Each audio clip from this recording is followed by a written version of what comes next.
Sure, sir. The stage is yours. All right. So, good evening, guys. I think you would have had a wonderful session last week or like 3 days ago with Professor El Somu about the examination of the year. So, we also finished examination of throat and how to go about history taking in ENT.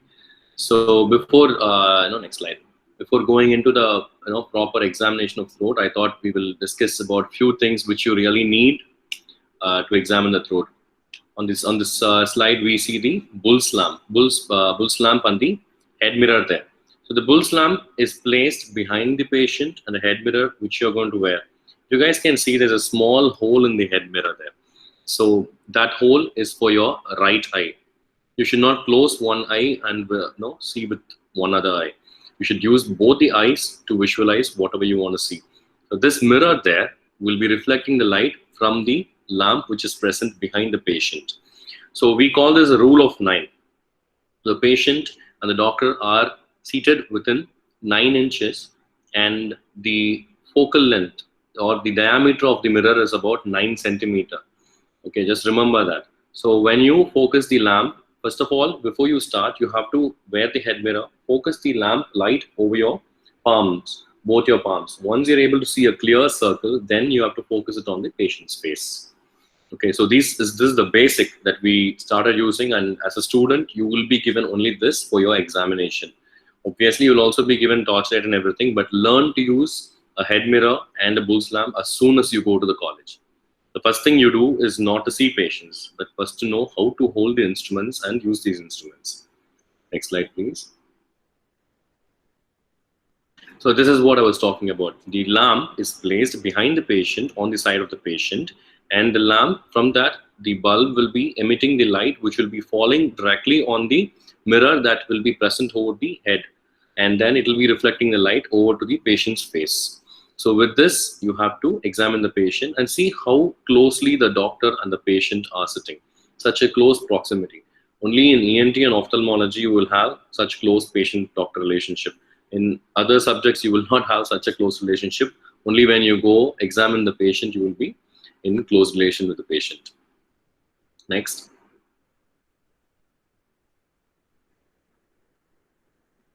Okay, these are the advancements or the newer techniques that we use. So we don't use a Bull's lamp. So this light is used as a headlight. We call this headlight. We can use it for surgery such as tonsillectomy, septoplasty. We can also use it in the OPD, outpatient department, while examining the patients. These are all LED models where the light is bright and you will be able to see better inside the patient's nasal cavity or the oral cavity, or when you're examining the ears. So these are the new advances. The other one is with a loop. The black one there, which you see on the mannequin's head, is with a loop. The loop gives you magnification power.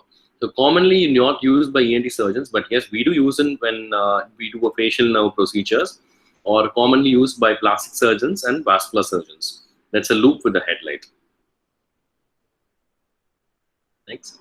Okay, this is your basic. These two are tongue depressors. One is the Lux tongue depressor, which is the L-shaped one. Another one is a flat one. These two can be used to depress the tongue. Also to use, so whenever the examiner gives you an instrument, so if they're giving you an instrument like a Lux tongue depressor, tell this is a Lux tongue depressor. The uses of it is to depress the tongue, to examine the oral cavity, and also to perform Cole spatula test. Okay, don't forget. An instrument from the ear can be used for the nose as well, and vice versa. Similarly, this can be used while doing the Cole spatula test, where you'll be seeing the fogging on both the sides that we discussed last week. Next, please. Yes, these are the things which we see or which we use in the outpatient department in multiple places. When you go, you can just carry a box of it so that you don't keep on sterilizing your metal instruments. These are tongue depressors which can be disposable. Use it and throw it off. The only disadvantage of these sticks are it doesn't give you that pressure or that amount of effect that a metal tongue depressor does. But yes, you can still use it when you are examining patient's throat, when you are going to multiple hospitals. Next, please. Yes. Okay. This is an indirect laryngeal mirror. See, that mirror is a straight mirror. Okay. It has a straight handle without any angulations. Whereas in the post-nasal mirror, we have two angulations, one at the mirror side and one in the handle.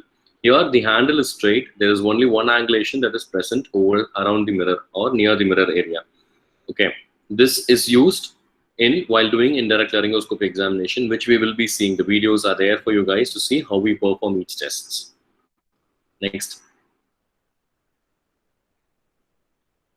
Okay, so we'll just brush up what we saw during the first class. The commonest complaints, what a patient with throat complaints can come to you with. Commonly, throat pain, difficulty or painful swallowing, pain in the mouth, difficulty in opening the mouth, cough, voice change, fever on and off while during episodes of throat pain, difficulty in swallowing, swellings in the neck, difficulty in breathing, mouth breathing, snoring, ear pain, which can occur in throat pain because of referred otalgia, because of the glossopharyngeal neuralgia. The glossopharyngeal nerve that supplies the oral cavity also supplies the middle ear.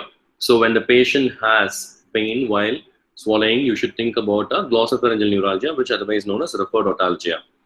Okay, pain around the neck or around the swellings in the neck, acid reflux. So how do we ask about patients with acid reflux? You should ask about their habits. You should ask about their how frequently they have food. Do they skip their meals or do they have large meals at night? And if they have complaints like belching and have a chest burn, you should think about acid reflux and not of a tonsillitis. So that's how a history is very important to delineate and come to your diagnosis. Finally, bloody cough or bloody vomiting. So bloody cough is seen when the patient has any lung complaints or if the patient has ulcers in the oral cavity or severe infection which sometimes can bleed or malignancies can bleed. So a blood in vomiting or a bloody cough, you should think about multiple things before you come to the diagnosis of tonsillitis. Tonsillitis will be the last diagnosis when the patient has bloody cough. Next. And the commonest case that we will be giving for you is a tonsillitis and with adenoid, with or without adenoiditis in case of children. Neck swellings malignancy is for a higher level for a PG or when you go to your surgical postings or in department of surgery. Oral ulcers can be present when the patient has tonsillitis, injuries in the oral cavity, trauma, roadside accidents, malignancy of the oral cavity, and any other infections such as oral candidiasis, which is a fungal infection, or pharyngitis, which is a throat infection caused by Streptococcus species, tongue ulcers. All these things can also manifest as throat pain. So you should have all these things in your mind when a patient comes to you with throat pain, difficulty in swallowing, breathing difficulty. Commonly in tonsillitis, which is the case for you, you will be having a patient. If it's a child, it will be a throat pain, difficulty in swallowing, or a recurrent fever, recurrent upper respiratory tract infection with snoring and mouth breathing. In case of an adult, it will be only fever, throat pain, difficulty in swallowing. Okay, we will not give you any other case apart from tonsillitis. So you don't have to worry about other cases such as malignancies or ulcers or any other infections in the oral cavity. All right, so the main thing you have to think about, if we are giving you a case which is beyond tonsillitis, it will be related to tonsils such as a peritonsillar abscess or a peritonsillitis. Again, a peritonsillar abscess is an emergency. So it is not normally kept for UG student, but if a patient walks to the OP on that day, we can just keep the patient as a spotter for you to diagnose. So always think that tonsillitis is not the only thing. In and around tonsils, questions can be asked for you. Next. Right. Before you start the examination, you have to explain what you are doing to the patient, introduce yourself, and tell why you are going to do all these tests. The patient has all the rights to know why you are going to perform these tests and what is the use of each test. And you have to give him a diagnosis and why is the diagnosis. So we are going to see step by step how to do all these tests, and we will come to the discussion later. Next. Okay, introduction is the main part. Introduce yourself to the patient, let the patient introduce himself to you, get the proper history and whatever you need to make sure your diagnosis is going to be correct. Next. Okay, examination of oral cavity. First of all, As soon as you ask the patient to open the mouth, check for his orodental hygiene. Okay, commonly patients coming from lower socioeconomic groups or patients who are pan chewers, tobacco chewers, their oral cavity is going to be stained with nicotine, and their dentition is going to be loose, or multiple loose tooth or loss of tooth will be present. So that is the first important thing that you see as soon as the patient opens the mouth. Next, see for lips. Lips normally we see for ulcerations, any infections over it, any bleeding from the lips, or the angle of mouth you see for cheilitis. That is, in case of an iron deficiency anemia or a Plummer-Vinson syndrome, the patients will have cheilitis and ulcers over the angle of mouth. Gingivolabial sulcus is the gap present between your gums and your tongue. So see that area, whether presence of any infection, ulcerations, mass lesions, commonly hidden area in malignancy. This is a short note question as well as a long note question for you. Or they can even ask you when you have a tonsillitis case, they can ask you about, okay, please tell me the few areas in the oral cavity and the oropharynx which are hidden areas. So gingivolabial sulcus and gingivobuccal sulcus are kind of hidden areas where you have to just open the mouth and you have to retract the cheeks in such a way you visualize these areas. Then the dental formula. Dental formula is not as much necessary for us, but you have to know how to calculate the dental formula. If you guys have a dental friend who is doing BDS, they have the beautiful chart. They'll put it in a tabular column, or they'll put it like a 4 columns. They'll divide it into 4 columns and they will mark it. Just know that and keep it. They will not ask you this question unless and until the patient or the doctor who has come for you or examiner who has come for you also does some dental procedures. Okay, how is your buccal mucosa? The mucosa is pink. Is it grayish? Does it have pre-malignant conditions such as lichen planus, oral candidiasis, fungal infections, or erythroplakia or leukoplakia? If anything is present, you have to mention presence of any ulcerations, presence of mass lesions. In case of tobacco chewers and malignancy of the cheek, the patients will have perforations over the cheek, over the buccal mucosa, which also have to be mentioned. The floor of the mouth is a very, very important structure that most of us, we forget to see. After you finish the examination, at least ask the patient to lift his tongue up, touching his palate, so that you examine the oral cavity. Check for the frenulum, the midline, and on either side of the frenulum, you see the floor of the mouth. If there is a bulge there, think about a submandibular or a submental swelling which is present in the oral cavity. Only a node or a gland swelling there can present with the swelling here. There is another condition called as ranula, which is like a cystic swelling on the floor of the mouth, which will also present with a fluctuant swelling in the neck. So that also can present by pushing the tongue upwards, which will also cause a patient to have difficulty in swallowing and have mouth breathing. Then the anterior two-third of tongue is when you ask the patient to put the tongue outside, ask him to protrude his tongue outside. What you see there is the anterior two-third of tongue. When you check for the anterior two-third of tongue, ask the patient to move his tongue sideways, push it up, push it out, and protrude it outside. So in this way, the tongue musculature is perfect. Number 2, you don't see any ulcerations. Check for the musculature of the tongues and check for any serrations. Multiple point serrations might be there. There's something called as geographic tongue where there won't be any papilla present over the tongue. It will be bald. That's you can see in cases of iron deficiency anemia. And also, if the tongue is not able to come out, the patient is not able to protrude his tongue out, you should think about either a tongue tie, which is ankyloglossia, or think about malignancy of the tongue. Why a malignancy of the tongue should not allow the tongue to protrude out? It's because the intrinsic musculature of tongue will be involved, which will not allow the tongue to come out. It will be stuck to the lower structures. Next slide, please. So you see the hard palate here. Ask the patient to keep his tongue inside. Ask him to say ah. You will be able to see the arching of the palate. Hard palate is very, very important. Normally, in normal patients, the palate is like this. Okay, it's flat. Whereas in children with adenoid, there's something called as adenoid faces where there will be a high arched palate. The palate will be arched. When the palate is arched with the crowding of teeth and halitosis, that is bad breath, along with pinched nostrils, increase of this intercanthal distance. All these are features of adenoid phases. If the child comes to you with this, with mouth breathing history, check for all these things and say adenoid phase is present. Then retromolar trigone is that area where you see in between the upper and the lower jaw.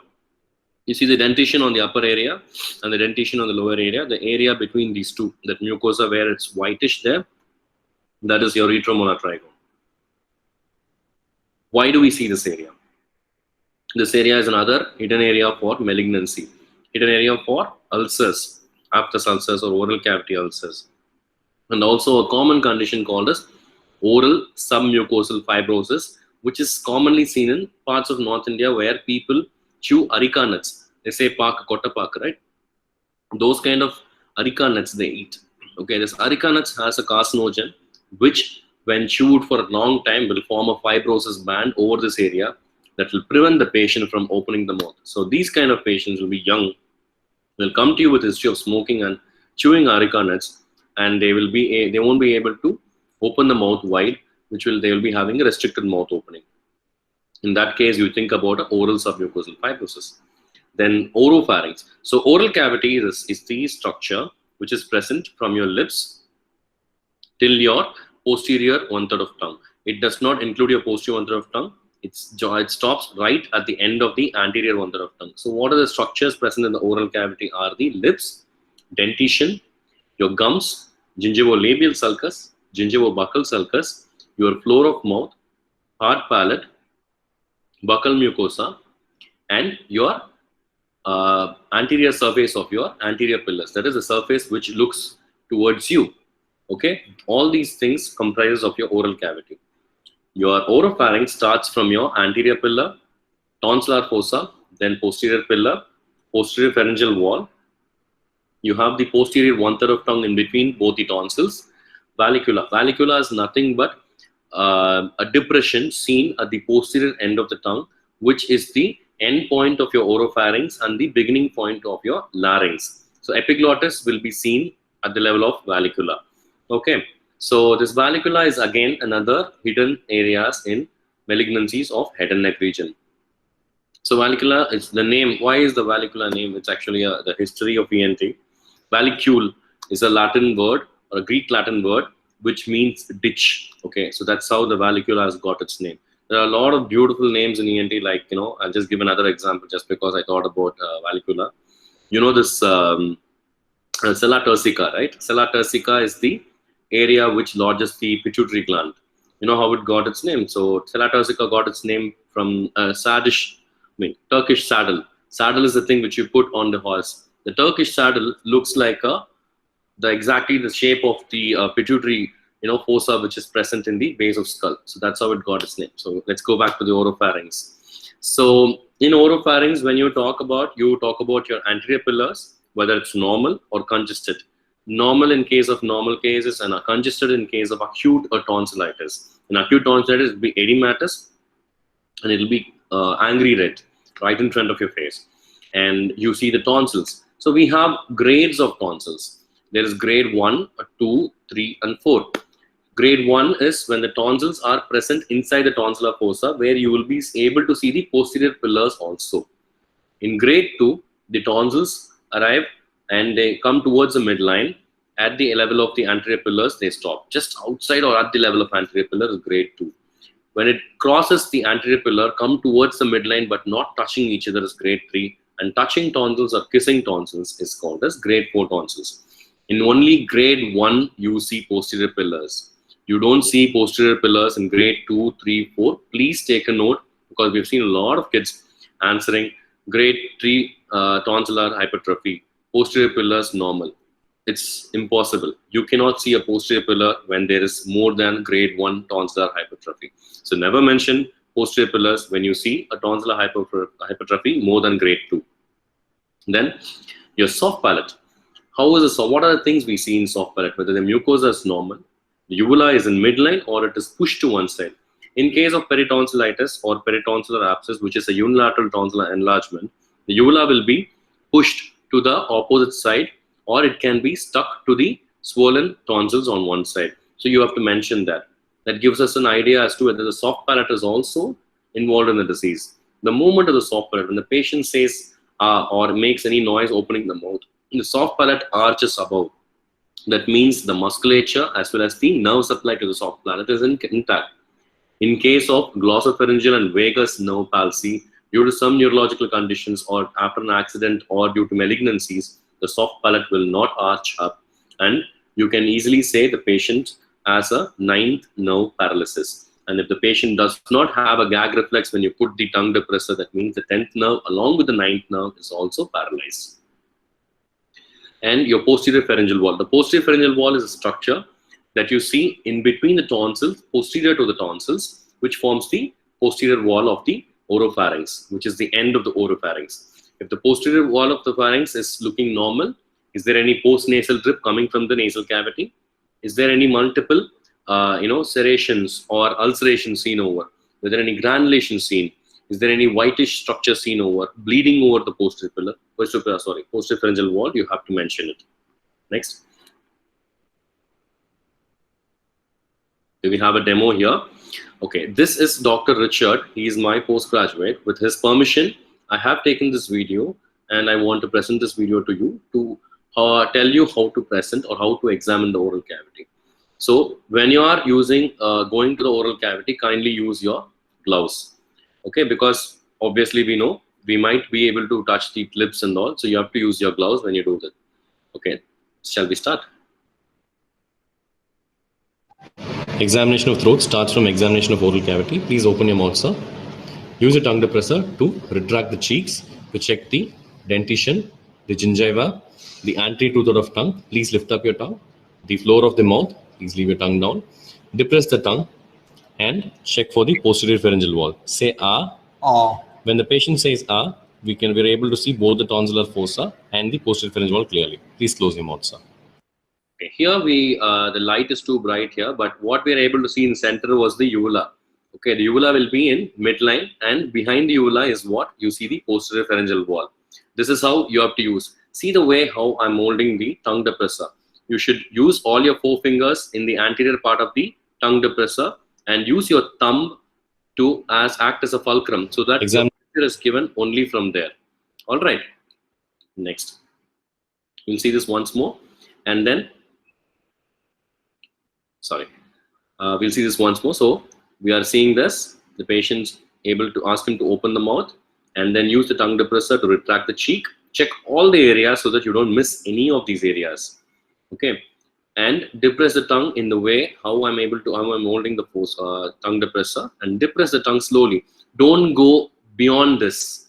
Be in the anterior two-third of tongue. You go beyond this and press, the patient will have gag reflex and he will have vomiting episodes if he has had full meals before coming to you. Next.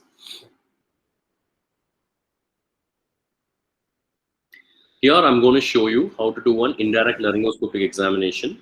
Okay, start. This is indirect laryngoscopy mirror. Defog the mirror by showing some heat.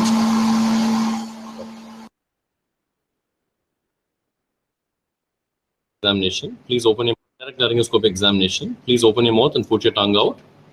The tongue is held with the help of a gauze. Breathe through your mouth, sir. Use a 4% or a 10% lignocaine spray to spray the posterior pharyngeal wall to avoid gag reflex for the patient. Introduce the mirror in such a way that it goes all the way along the palate. Then it is pushed. It pushes the uvula, and the patient is made to say A. That's it. So when the patient is making a voice or making a noise there, if he says A or E, you will be able to see the whole of the larynx in that small mirror. So the light should be properly focused on that mirror, and you should be able to see the structures. So what are the structures we want to see through the mirror?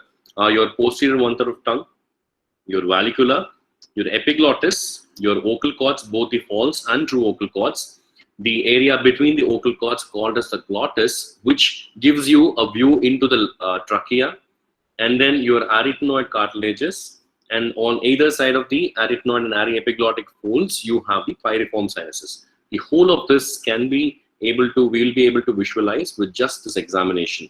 Okay, it takes expertise, it takes time to do this, but you guys should know how to do this. This is the way we do it. They will not ask you to demonstrate this on a patient. So don't worry, but they will ask you how to do this examination. So that is why I've kept this demonstration here. You should know how an indirect laryngoscopy examination is done. It says direct laryngoscopy on slide. It's actually indirect laryngoscopy because we're not directly seeing, we are seeing it through a mirror. That is why it is indirect. If we have such laryngoscopes which is used by anesthetists, and we also have rigid laryngoscopes which we use during surgeries, but that is not used in the OPD. That is used only while we do a surgery. Next slide, please.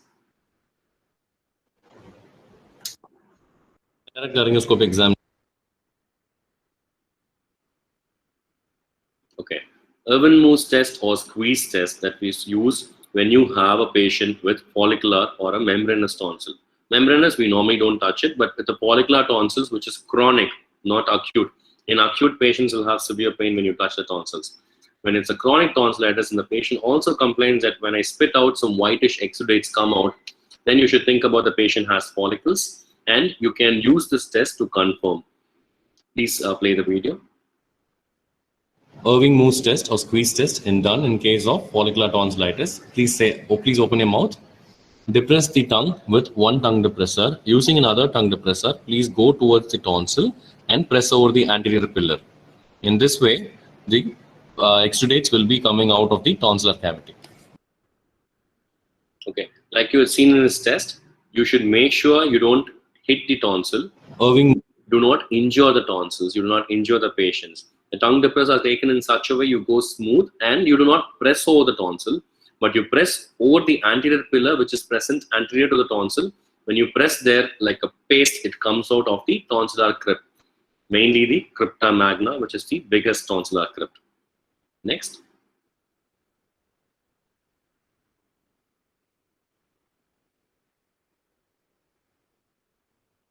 Okay, you guys should know a neck examination is the end point for your throat examination. Your throat examination is not over without your neck examination. If you do not mention this or if you do not perform this, consider that you will not go to the next year, because this is the main thing which tells you whether the patient has got lymph node involvement because of tonsillitis or not. And if you miss a lymph node in examination, the points will be minus, you will have negative markings for sure, trust me. So always do a neck examination and see how the neck examination is performed. Please play the video. Start. To examine the neck, stand behind the patient, ask the patient to flex the neck and turn to the side where you want to palpate the nose. Use 3 of your fingers and palpate from the anterior triangle, the level 2, 3, 4 and the posterior triangle to localize the node.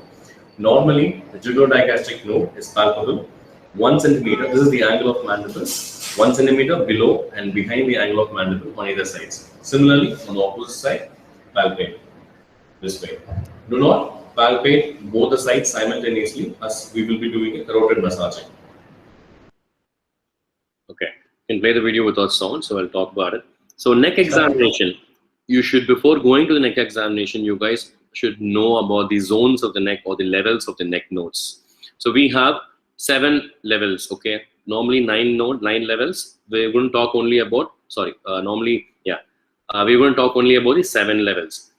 The first level is your anterior triangle, which includes your submental and submandibular. So this forms your anterior triangle lymph node, okay? Submental is 1A, submandibular is 1B. Then you go posterior to it. Here we have the sternocleidomastoid. Sternocleidomastoid starts from your mastoid, attaches towards the clavicle. Okay.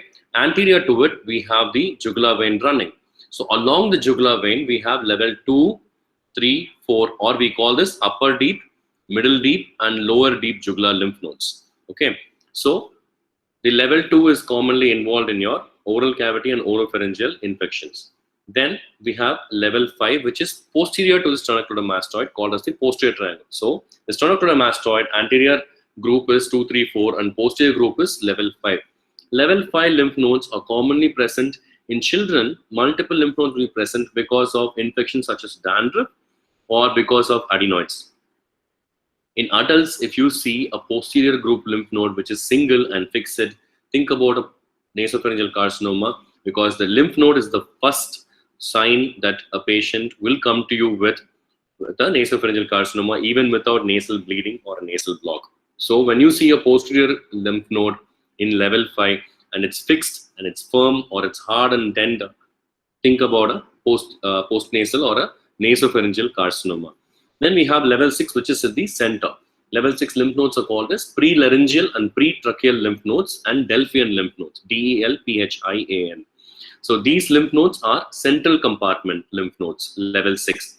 And level 7, as you guys all know, is your supraclavicular lymph node. The supraclavicular lymph node can be involved or can be there present in case of a malignancy or any infections in the thoracic trachea, thoracic esophagus, or any infections in the thorax or the abdomen can present with a supraclavicular lymph node. All right. So examination, always stand behind the patient. That is your first clue. If somebody is asking you to do an examination of the neck, do not go and directly palpate by sitting in front of the patient. Go behind the patient, tell him what you're going to do, flex his neck so that your muscles are relaxed. If your muscles are taut or tensed, they will not allow you to palpate the lymph node, which is deep below that. So relax the neck so muscles become soft. You go through the muscles, palpate through the muscles and palpate for the lymph nodes. Okay, always palpate one side first and palpate the other side next, because you do not want to keep doing this, massaging your carotids. You do this, within 20 seconds, the patient will fall right in front of you. He'll have a blackout episode. So never ever try that. And like I said, these 3 fingers are used because you can palpate bigger area with these 3 fingers, and one of your finger will pick up a node. Then you localize that area. That's how we palpate a lymph node. And how do you say that lymph node is present is, you have to talk about lymph node is also a swelling. So if you guys are following your Das book for surgery, it says the swelling has to be mentioned. What is the site? It's a jugulo-digastric. Shape, it's globular or it's circle or it's irregular. Then the skin over the swelling, is it pinchable? Is it soft? Is it stretchy? Is it shiny? Okay, is there tenderness over the swelling? Is there warmth over the swelling?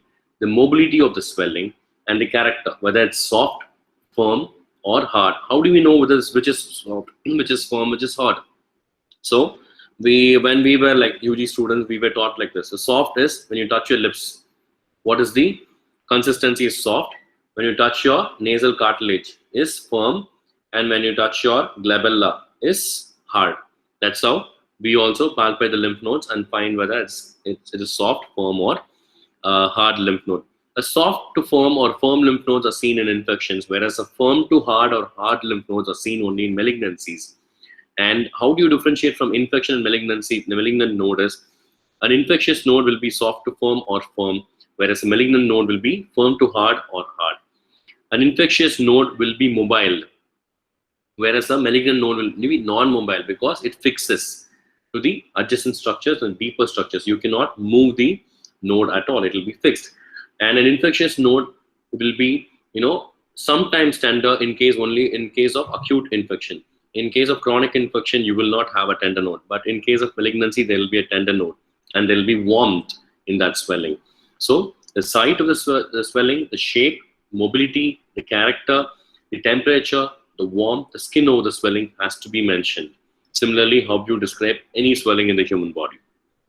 Okay, and the jugulo-digastric lymph nodes, otherwise known as the node of Woods, is present.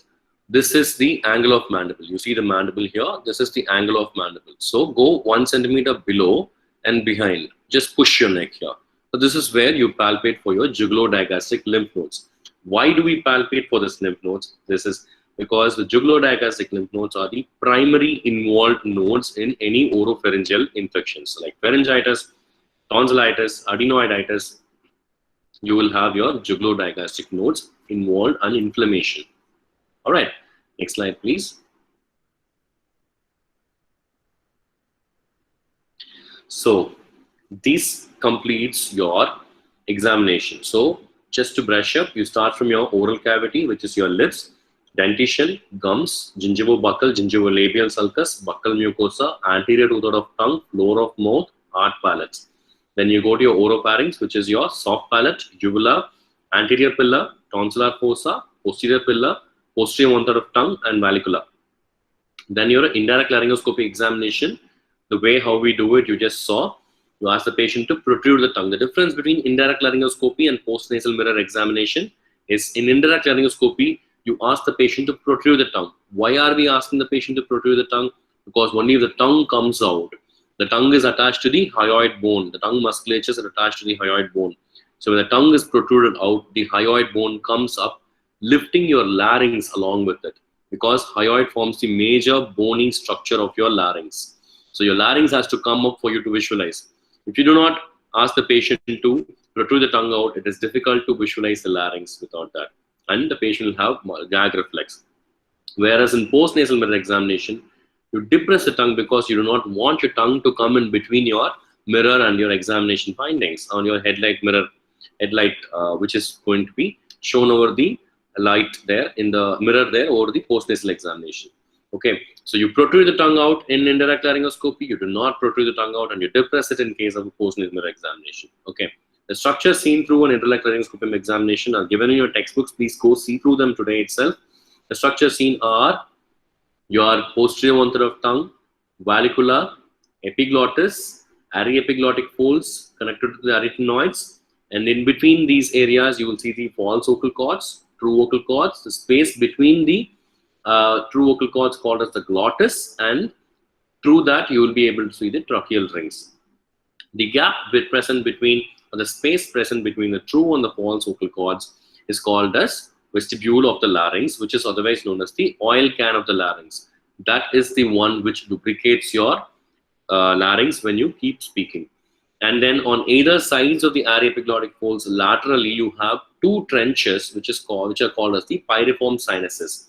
The pyriform sinus is a inverted pyramid structure whose apex you won't be able to see. So the apex of the pyriform sinus is another hidden area in the head and neck region. And another hidden area which we do not see during this examination is your post-cricoid region. That is your area behind your arytenoids. So that is also one of the hidden areas which forms one of the subsides of your hypopharynx. So we have the oropharynx, oral cavity, and your hypopharynx includes your posterior pharyngeal wall, pyriform sinus, and post-cricoid region. This, along with your neck examination, completes your complete throat examination. So once you're done with that, you also have to talk a little bit about your nose and your ear. In case tonsils is a given case for you, you also have to examine the nose for any abnormalities. If it's normal, just say external nose appears normal, anterior anoscopy normal. You don't have to mention anything else. And then go to the ear, do a external ear appears normal, pinna appears normal, your otoscopic examination normal. You just have to mention that, because without mentioning the other sides, your long case is not complete. If throat is for a short case, you don't have to mention about the other two examinations. All right, is it clear? So let's go to the management. Can we have a discussion here so that it'll be good, so that you guys also answer back. So management includes investigations. What basic investigations that you will want to do before you take this patient up for surgery? Anyone?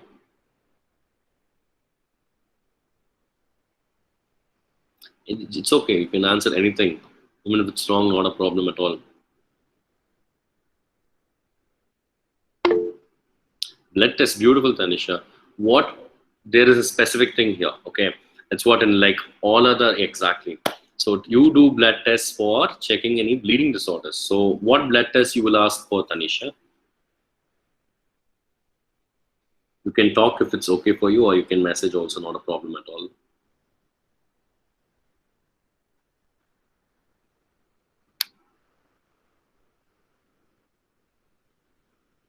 You want a message or you want me to say?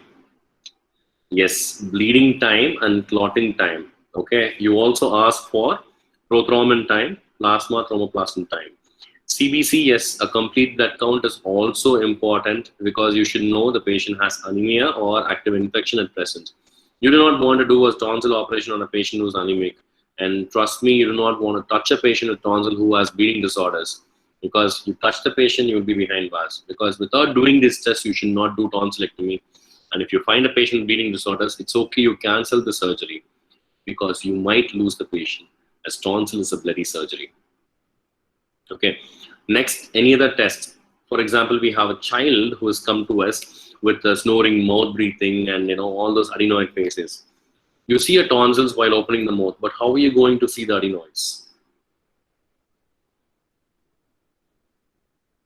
Paranasal sinus X-ray.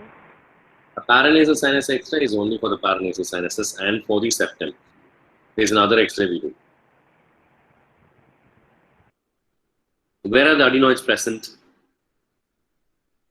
Exactly. X-ray soft tissue neck, lateral view. Correct.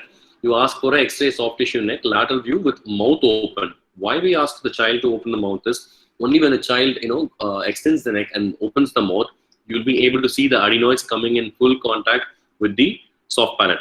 So we will be able to know how big the adenoids is and how severe the infection is, so that we can go plan for the surgery. Okay. So there are grades of adenoids in X-ray, but it's not it's not in a textbook, or it's not wise for you to tell in the exam. Just say we do an X-ray neck soft tissue lateral view to see for the presence of adenoids, or you can even say X-ray skull, so lateral view to check for adenoids. Okay. Once you see the adenoids, you explain to the patient and their attenders that adenoids are present here, and you take up for surgery. Any other investigation apart from this complete blood count and X-ray?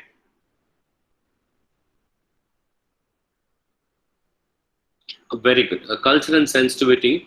If the patient has pus pointing over the tonsils, you take the pus for culture sensitivity and start the patient on appropriate antibiotics. Make sure the patient has a disease-free interval before you touch him. Diabetic hypertension, yes, you ask about that in your history. HIV, HCV, okay, fine. Okay, HIV, HPCG, and HCV are a routine that is done for every case. Even if I'm going to take a lipoma into the theater, I need to do this. So that has been the WHO's form, because we have to follow it. We should not take a patient without knowing that HIV, HCV status. So that's good. Okay. Anything else pertaining to this disease?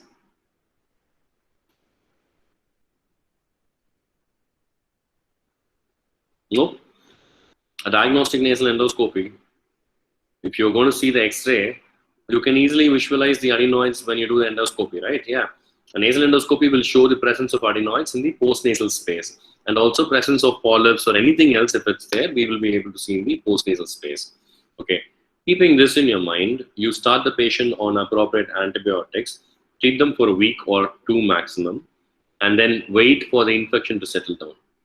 Do not operate on a patient with acute tonsillitis. We call it as hot tonsillectomy, which you don't want to do because the patient might bleed, unless and until it is an emergency procedure, or it's dire emergency that you need to do it for the patient. That's going to save the patient. Otherwise, do not touch when the patient has acute infection, and the patient will bleed a lot during surgery, and you might lose your cool there. Okay. Tonsillectomy is, again, I'm telling you, is a bloody procedure. It takes a lot of time it's one of the easiest but the most dreadful procedure for an ENT surgeon, I'm telling you, because anybody can do tonsillectomy, but the complications are lots. So going to step by step. So the patient, after taking antibiotics, wait for minimum 6 weeks and then take the patient up for surgery. As you guys all know, we put the patient in what position do we put the patient for adenoids and tonsils?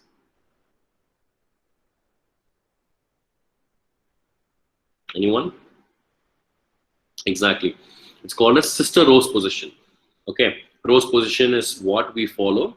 That is by placing a sandbag between your shoulder blades and then extending the neck. So the sandbag extends the neck.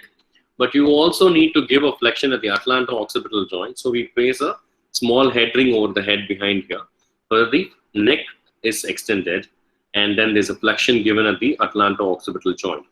So this will prevent blood entering into your larynx and into the lungs, so that you prevent an aspiration there.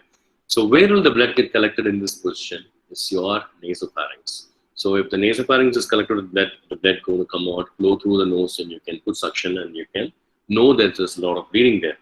If you put the position in sitting position or in supine, just plain supine position, the patient will bleed a lot and he will aspirate a lot of blood, which will be a dreadful complication of the surgery. We have multiple instruments We will talk about it when we talk about, when we have classes on surgical procedures.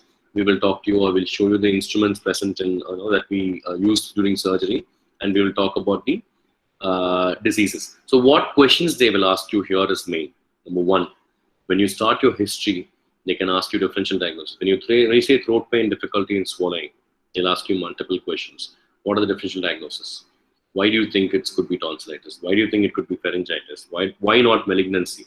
So if they're asking you why not malignancy in a child, clearly tell malignancies are rare in children, but yes, they also can present with head and neck malignancies, which can present with mouth breathing and snoring. So they will, if you answer like that, they'll go for congenital lesions and malignancies of the head and neck in children, pediatric age group. Then they will ask you about your family history. Then they'll ask you about personal history. Is the cough present? Why is the cough present? You can talk about the postnasal drip in adenoids can cause chronic cough episodes, mouth breathing, snoring. Why is there halitosis? Halitosis is nothing but foul breath or odored breath when the patient speaks or patient breathes. That we commonly seen in adenoids and tonsils, where the infection is present at that time when you examine the patient. So you put them on antibiotics before you take, the halitosis will be reduced. Okay, and then you go for your examination. Examination, they'll ask you about what instrument you used, why are you using this instrument, what is the advantage of the instrument. But in tonsils, the main question is tonsillectomy, the complications of tonsillectomy. They'll ask you to tell you the procedure of tonsillectomy. Why is this position? Why not other position? What are the instrument used to open the mouth? Is there any other thing apart from boiled hairs, mouth gag? Okay, those questions we will try to discuss and present to you with the instruments, and maybe with a video of a surgery if possible. Maybe we can attach a link of the YouTube so that you can see a surgery of tonsillectomy. Okay, so that can happen in the next classes, because too much of without knowing the tonsil surgery or without seeing the tonsil surgery, it's not right to talk about the complications right now. So we will show you videos of tonsillectomies and what are the instruments that we use, how do we hold it, what are the advantages of those, and then we'll come to the complications. But please read about tonsillitis, the causative organisms, signs and symptoms, management of it. Any doubts, you can always ask us. We're always open here. And yes, Ashwin, we can go to the next slide.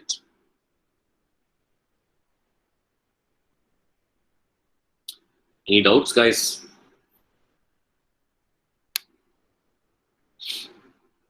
So guys, so we are towards the end of this session. So if anyone has any doubts regarding this topic of examination of throat, please feel free to ask, so that sir might be able to solve it to you guys.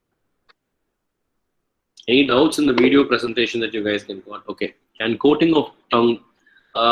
Yes. In case of oral candidiasis, which is a fungal infection, it can present all over. The coating will be present all over the buccal mucosa, teeth and everything. So that can present with halitosis of all breath.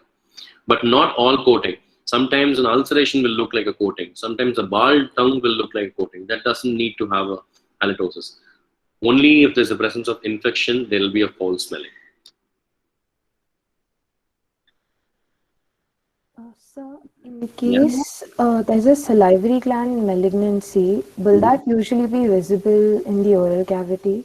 If the salivary gland malignancy or salivary gland tumor is in the anterior triangle, like I told you, in the submental or the submandibular region, yes, it will be visible in the oral cavity by pushing your tongue upwards.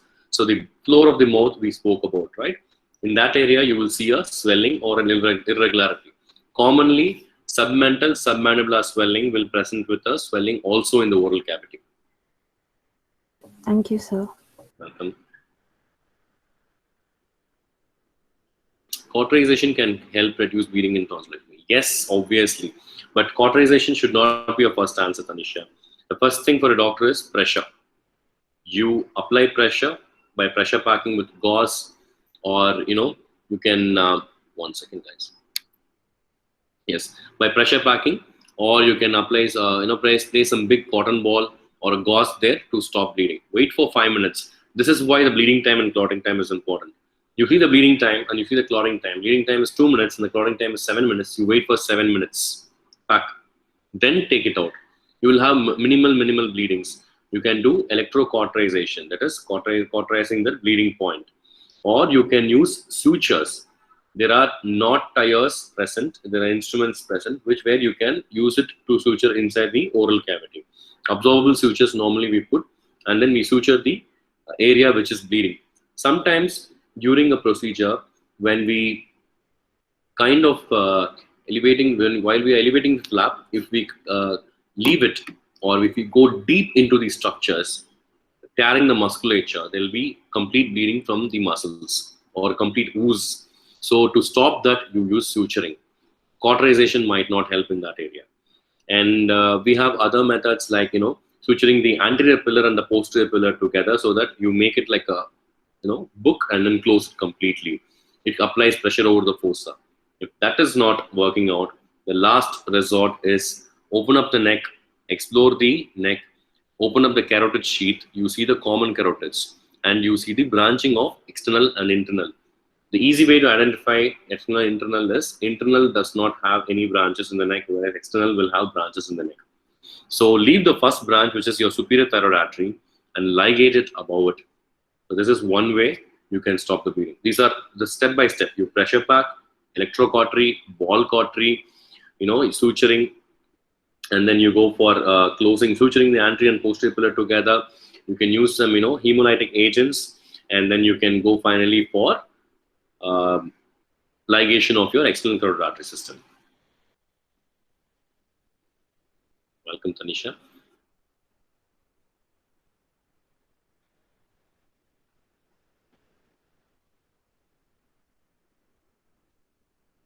Any other questions?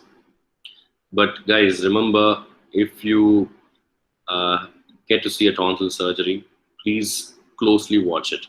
Because it's very beautiful to see that. It's very fascinating to see how we dissect it and how we find the plane. If you do not find the plane, trust me, whoever the surgeon is going to lose. It's going to be tensed, and it's going to be a lot of bleeding. It's difficult to control bleeding in tonsils. And if the surgeon is not trained well enough, if he's gone too deep into the tonsillar fossa, the internal carotid artery can be damaged. So how do we know whether the internal carotid artery is damaged? The mouth is open, the patient is looking at the ceiling. If you by mistake cut it, there'll be a gush of blood. They say the pressure is so high, the blood from the oral cavity hits the ceiling. And if that happens, pray to God and get out of the place. Just kidding. Don't make sure that you don't do it, or your surgeon doesn't do it. Any other questions?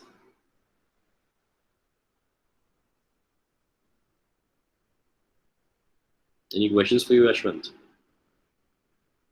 As of no, no, sir. But I would like to thank you so much, sir, for coming forward for this, and also thank you guys for joining in. And actually, when it comes to ENT, ear, nose, and throat, as you know, most of the students and undergraduates, they usually focus more on ear and nose because it's more broad, and also basically they focus more of academic, to score marks, etc. But this is one of the reasons we started this, and when we went to talk with sir as well, we want to spread the knowledge equally on all the aspects, because marks might come and go now, but knowledge is beyond that, because the marks, academics and all, they're just implemented by the society on us.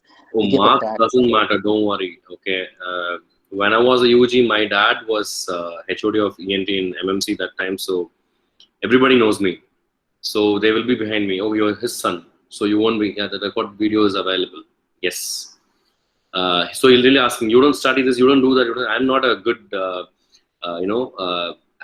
won't say I'm not good in theory, but practical wise, I scored, really good, because my practical knowledge was good. And it is very, very easy to fail in ENT. It means you have taken such a great effort to fail in ENT.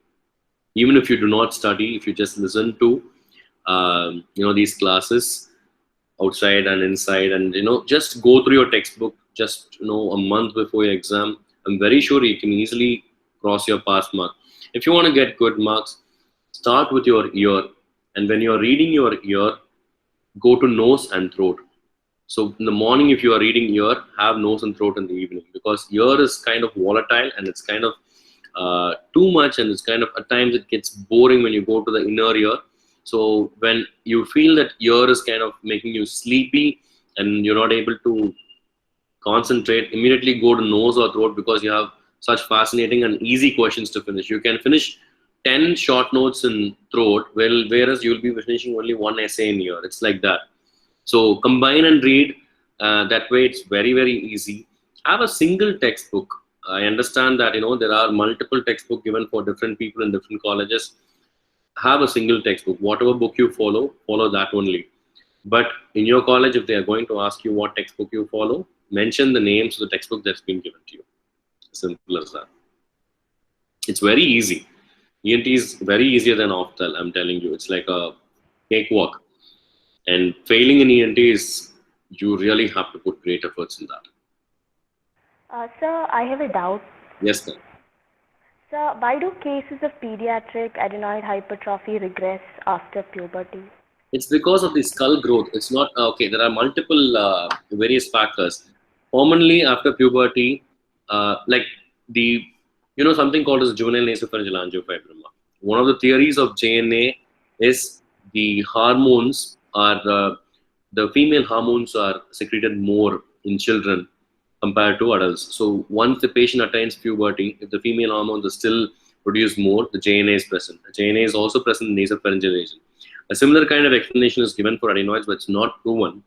But the thing which is taken into account is when the child grows, the skull expands, the postnasal space expands, and the breathing becomes all right. It's just a lymphoid follicle. So once the breathing becomes all right, the lymphoid follicle slowly regresses in size, and it's not completely goes off in size. It just regresses and it stays there in that area. It does not cause any harm. But we have operated on patients who are like 30, 40. We think of something else. We take out the tissue and send for biopsy, and we surprisingly we see adenoids. So we do see some adenoid cases in adults, which is very rare. But once the child grows and the skull expands, the space expands, adenoid regresses. This is the accepted theory. Thank you, sir.